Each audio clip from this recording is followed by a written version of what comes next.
Hey guys, welcome back to Sparkman Homestead. I have our meals from last week.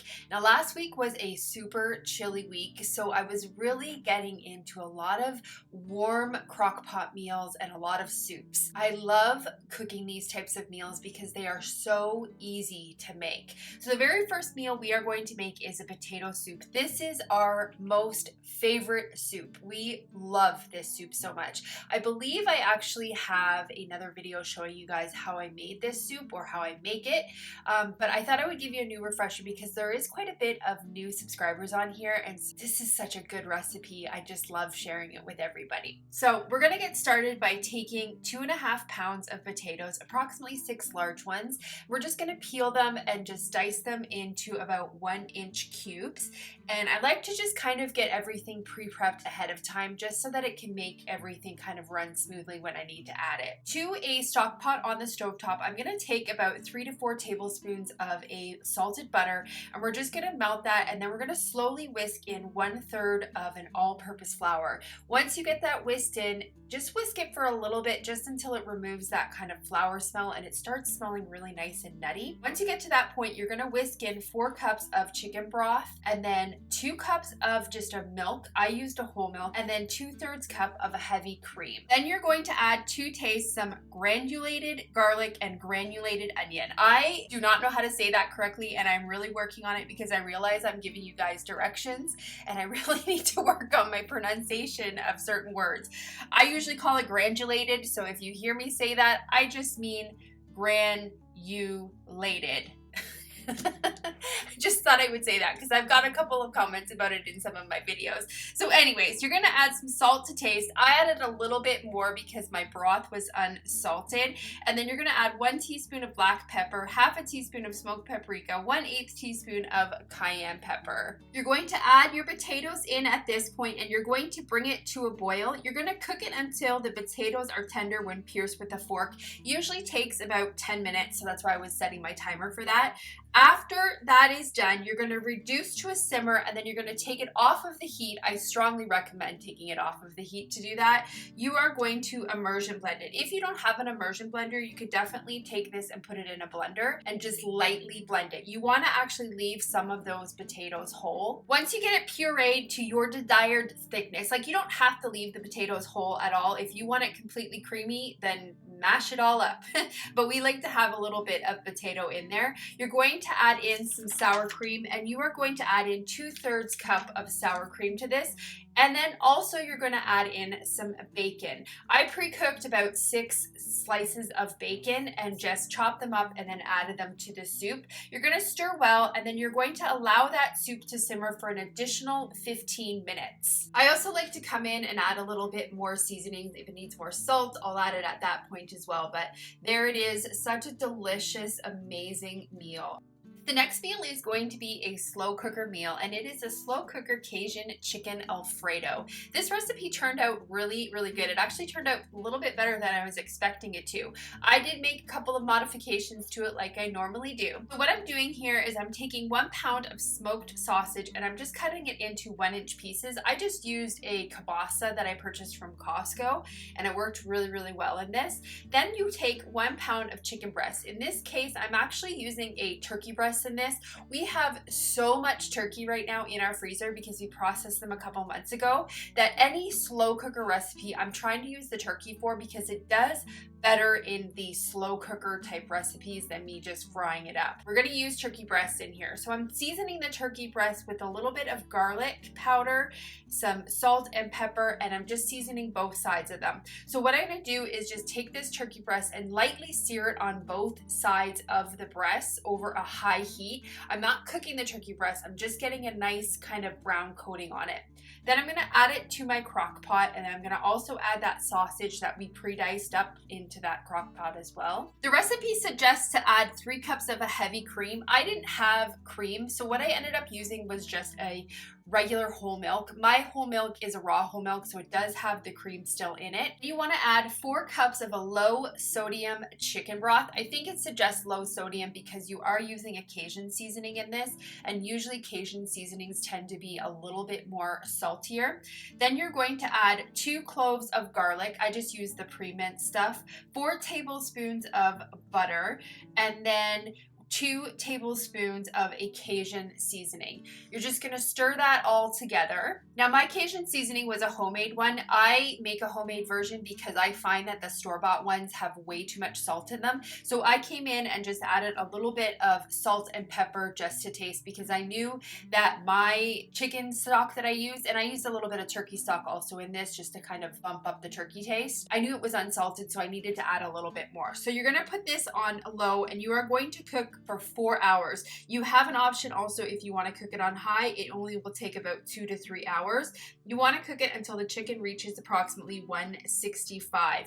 Then what you're going to do is remove the chicken, or in my case the turkey, from the slow cooker, and it suggests that you can slice it at this point. I didn't want to slice it because I didn't want to dry it out. Once you get all of your meat removed, you're going to stir in half a cup of hot water, and then you're going to add 1 pound of uncooked pasta. It suggests using a penne. I used a rigatoni, I believe, in this one. Any type of small pasta would probably work fine in this. You're just going to stir that in, put the lid back on, and cook on high for approximately 30 minutes until the pasta is tender. After the pasta is cooked through, you are going to stir in approximately 8 ounces. It says freshly shredded Parmesan cheese. I just used the pre-shredded stuff. It worked out perfect. You're going to add that Parmesan cheese in there, and then you are also going to add your meat back in. So your turkey or chicken or whatever meat you're choosing to do with this, you're going to add it back into that.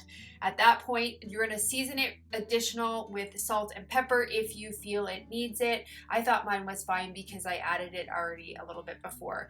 So there is the crock pot meal. It was kind of like a Cajun soup. It wasn't really Alfredo-ish. It maybe would have been more Alfredo-ish and more creamier if I had to use that heavy cream, but it turned out perfect the way it was. We topped it with a little bit of Parmesan cheese, had some sourdough with it, and it was really, really good. For the next recipe, we are going to make a little sweet treat. It is for a fudgy brownie. This recipe I think I got about 15 years ago from a vegan cookbook. This was when I was eating vegan. I don't know what cookbook I got it from, so I will leave you guys the directions in the video description if you want to give it a try. It was my go-to recipe when the kids were younger because it comes together so quickly. To get started, you are going to lightly oil an 8x8 baking pan. I chose to use an avocado oil, but you can definitely use a cooking spray if you would like. You're also going to preheat your oven to 350 degrees.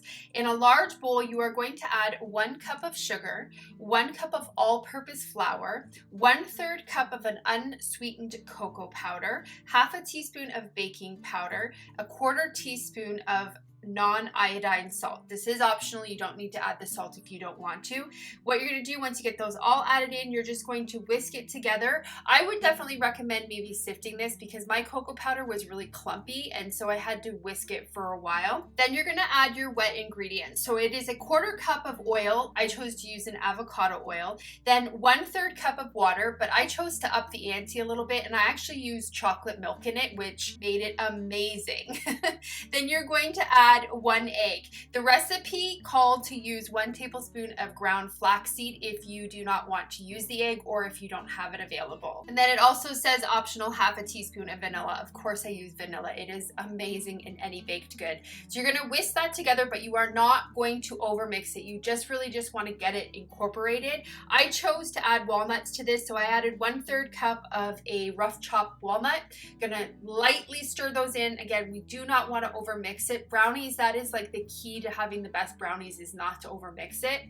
You're going to add that to your 8x8 baking pan, and you're going to cook these for about 20 to 25 minutes.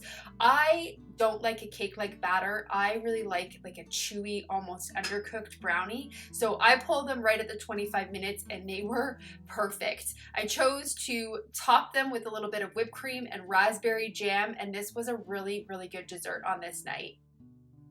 For the next meal, we are going to make one that turned out really, really delicious, and it really came together super quick. It is a really, really good slow cooker meal. It is called Slow Cooker Beef and Potatoes au Gratin. Hopefully I'm pronouncing that correctly. It's pretty versatile. You could probably get away with using like a different kind of meat. You could probably do a turkey or even maybe a ground chicken in this. So what you want to do is take 1 pound of whatever meat you're using, and you want to completely cook that through. Add some salt and pepper to season it when you're cooking it. Once it is cooked through, no longer pink, just set that aside. Then you're going to take 3 pounds of a peeled russet potato. I didn't use russet. I think I was just using a white potato here. The recipe says about 7 cups total after it's been sliced. So you want to slice them about a 1/4 inch thick. I am using one of the most unsafe kitchen tools that I think was ever invented. I love this thing because it gets them nice and thin, and it's perfect for making this particular recipe and like scalloped potatoes. But this tool is so dangerous. I can't even almost not watch myself using it because I just think accidents, but I was really safe. I used the guard. So once you get those all sliced up, you are going to get your seasoning mix and you're going to blend it all together in a small bowl. So you're going to take 1 teaspoon of paprika, 1/2 teaspoon of garlic powder, 1 teaspoon of parsley, 1 teaspoon of salt, and 1/4 teaspoon of pepper, and just mix that all together in a bowl. Also, you can use onions in this. You can use a nice thinly sliced white onion. So if you're going to do that, pre-prep it ahead of time so that you have it ready. What I'm doing is I'm just taking a little bit of avocado oil and just kind of greasing my crock pot. It does not say in the recipe to do that. I just thought to avoid it from sticking, I thought it was going to be a good kind of precautionary step to take. Less cleaning for me in the end. So we're ready to assemble the dish. What you're going to do is take 1/2 of your potatoes and you're going to put them on the bottom part of your slow cooker. So this is your bottom base layer. Then if you are using onions, you're going to sprinkle the onions on. At this point, I just chose to use some of my onion powder. You're going to sprinkle 1/2 of the onions on, and then 1/2 of your seasonings, and then 1/2 of your meat mixture. The other thing I forgot to mention that you're going to need is 3 cups of sharp shredded cheese. So you're going to put on 1/2 of that cheese, and then you're going to start the process over. So you're going to use the rest of your potatoes, put that layer down, then you're going to put the other 1/2 of your onions, or in my case just a teaspoon of onion powder, the rest of your seasoning, the rest of your meat mixture, and the rest of your cheese mixture. So once you get that all assembled, you are going to add 1/2 cup of beef broth or chicken broth. You can use either one in this recipe, and then you're just going to drizzle that broth evenly over top of the layers. Then you're going to put the lid on and you're going to cook this on high for 4 hours. The recipe does state do not open the lid during the cooking time or the potatoes will not get soft. So at first I thought it was going to be really dried out because I opened up the lid and it looked really overcooked on the top. But then as I scooped into it, it was not dried out at all. It was really, really good. You can see all the liquid on the bottom there. This recipe was such a good recipe. I had some broccoli from my garden, and this definitely winner of a recipe. For the last meal, we are going to make one that uses a butternut squash. I had one that was starting to go bad and I knew I wouldn't be able to store it for very long, so I wanted to find a recipe that I could get that used up in. I went onto Instagram. I actually follow this page called Half Baked Harvest. I really like a lot of her recipes. They're usually pretty seasonal, so I found this one. She has a blog. I will leave it linked for you guys if you want to give this recipe a try. It is for a butternut squash, sun-dried tomato chicken pasta. I had recently made some sun-dried tomatoes in the summer when my harvest was really good, so I was really excited to get to use them in a recipe. They turned out really, really good. So what we're going to do is we're going to take 1 medium-sized butternut squash. The recipe calls for about 2 cups of cubed butternut squash. I cut them into about 1-inch pieces, and we're just going to put them onto a baking sheet there. I have my baking sheet lined. We're also going to preheat our oven to 400 degrees. Now this recipe called for 1 shallot quartered. I didn't have a shallot, so I just used a really small sweet yellow onion, but if you have a shallot, definitely use that. We're going to add 6 to 10 garlic cloves. I just used some pre-minced garlic. Then we're going to take 2 tablespoons of fresh chopped sage. So I just went out and picked this stuff from my garden, and 1 tablespoon of chopped fresh rosemary. If you don't have fresh, I would imagine that dried would be perfectly fine in this. So you're just going to add salt and pepper to taste also, and then Once you get everything added to your baking sheet, you are going to add approximately 1 tablespoon of oil. I just use an avocado oil in this. You can use olive oil also if you want. So you're going to put that in the oven and you're going to cook it for approximately 20 minutes until the squash is tender. Mine took a little bit longer than 20 minutes to cook, but I just waited until it was nice and fork tender. While the squash is cooking, we're going to get everything else kind of pre-prepped. So this recipe calls for 1 pound of boneless, skinless chicken breast, and it just says to cube it into about 1-inch cubes. We got that all chopped up and set that aside. Then we're going to get our tomatoes ready. So it says 1 jar or 8-ounce jar of oil-packed sun-dried tomatoes. It says to take 3 tablespoons of oil out of that jar and then put that into a saucepan. It also says to remove the tomatoes and then just to dice them and set aside. You're going to take that sauce pot with the sun-dried oil in it, and then you are going to add 2 tablespoons of an Italian seasoning. I had to add a touch bit more oil because I didn't quite have the full 3 tablespoons. And I spilled salt everywhere, so I had to clean that up. These are things I normally edit out, but I thought I would be transparent with you guys and show you that I am a real cook in a real kitchen. So we're gonna add our cubed chicken to that, add salt and pepper to taste, and then what you wanna do is just cook it until it's golden brown, about 5 minutes, and then you're going to remove the chicken from that pot. To that same pot, you're gonna add 2 tablespoons of butter and another 1 tablespoon of that Italian seasoning. Then you're gonna cook until it's fragrant, about 1 minute, and then you're going to stir in 3.5 cups of water and bring that to a boil. Then you are going to add in your pasta. You're going to use approximately 1 pound of a shortcut pasta. I use a rigatoni in this. I would actually go back and add a little bit more water to that because my pasta ended up turning out a little bit dry, but I think it's because I was using a whole wheat kind and not a white pasta. So you're going to cook that until it's al dente, about 8 minutes. So in the meantime, my butternut squash was done, so I took it out of the oven and we are going to add that to a blender and we're going to puree that until it's smooth. We're also going to add 1/3 cup of cream or milk, whatever you have available, and 1/3 cup of Parmesan. We're going to blend it until it's smooth. Now I had to come in and add a touch bit more cream than it originally called for, just because mine wasn't as smooth as I wanted to. It was really, really thick and I like a more runny, smooth sauce. When your pasta is done, we're going to add that butternut puree to it with another 2/3 cup of cream or milk and 2/3 cup of Parmesan. You're also going to add your sun-dried tomatoes that you previously chopped up and your previously cooked chicken